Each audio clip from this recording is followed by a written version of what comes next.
Akcizo სიგარეტების სკანდალზე სავარაუდოდ დღესვე ჩაინიშნება სასამართლო პროცესი, რადგან სახელმწიფო ბრალდებამ დაკავებულ პირებს ბრალის დადგენილება დროებითი მოთავსების იზოლატორში უკვე ოფიციალურად გააცნო. საინტერესოა რა ექნება სათქმელი თავად დაკავებულ პირებს, რომლებსაც რამდენიმე საათში უკვე საქალაქო სასამართლოს ხდომათა დარბაზში გადმოიყვანენ. აღსანიშნავია ის, რომ დაკავებული პირები ძირითად შემთხვევაში არიან ჯუანშერ ბურჭუაძის გარემოცვის უახლოესი წევრები და შესაბამისად საინტერესოა რა ექნებათ მათ სათქმელი დღეს საქალაქო სასამართლოს მოსამართლისთვის დაარღვევენ თუ არა ისინი დუმილის უფლებას და რას იტყვიან ისინი დაასახელებენ თუ არა იმ მფარველ ადამიანს რომელიც წლების განმავლობაში მფარველობდა ამ შავ ბიზნესს და რომლითაც ისინი ცდილობდნენ რომ მილიონობით ლარის სარგებელი მიეღოთ. აღსანიშნავია ის გარემოებაც რომ ერთ-ერთი დაკავებული რომელიც პენიტენციურ დაწესებულებაში რჩება არის ჯუანშერ ბურჭუაძის ცოლის ძმა რომელიც სხვა სისხლის სამართლის საქმეზე არის დაკავებული თუმცა მას კიდევ მის წინააღმდეგ კიდევ ერთი სისხლის სამართლის საქმე აღძრეს ეს არის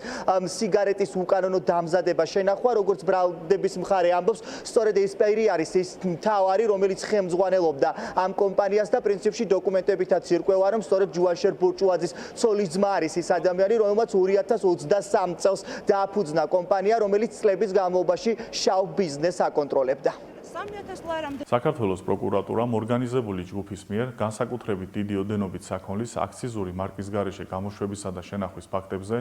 4 კვირს ბრალდება წარუდგინა. ბრალდებულებმა ფინანსური სარგებლის უკანონოდ მიღების მიზნით ჩამოაყალიბეს ორგანიზებული დანაშაულებრივი ჯგუფი, სადაც ახორციელებდნენ აქციზური მარკის სავალდებულო დართვას დაქვემდებარებული ფილტრიანი სიგარეტის აქციზური მარკის გარეშე დამზადებას და შენახვას მათი შემდგომი რეალიზაციის მიზნით. უფრო მეტი სარგებლის მისაღებად კი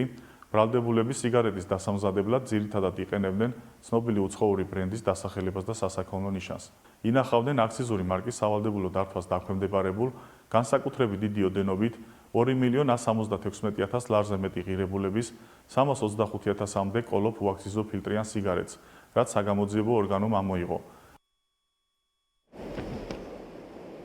დაუმძიმდება თუ არა ბრალდებულ ჯუანშერ ბურჭუაძეს ბრალი ეს არის ახლა მთავარი კითხვა საგამოძიებო უწყების მისამართლით რადგან მას შემდეგ რაც ფინანსთა სამინისტრო საგამოძიებო სამსახურში ამ სისხლის სამართლის საქმეზე ჩაინიშნა ბრიფინგი ისინი ამბობდნენ რომ ამ საქმეზე გრძელდებოდა გამოძიება და არ გამორიცხავენ იმას რომ დაკავებულთა წრე გაიზარდოს.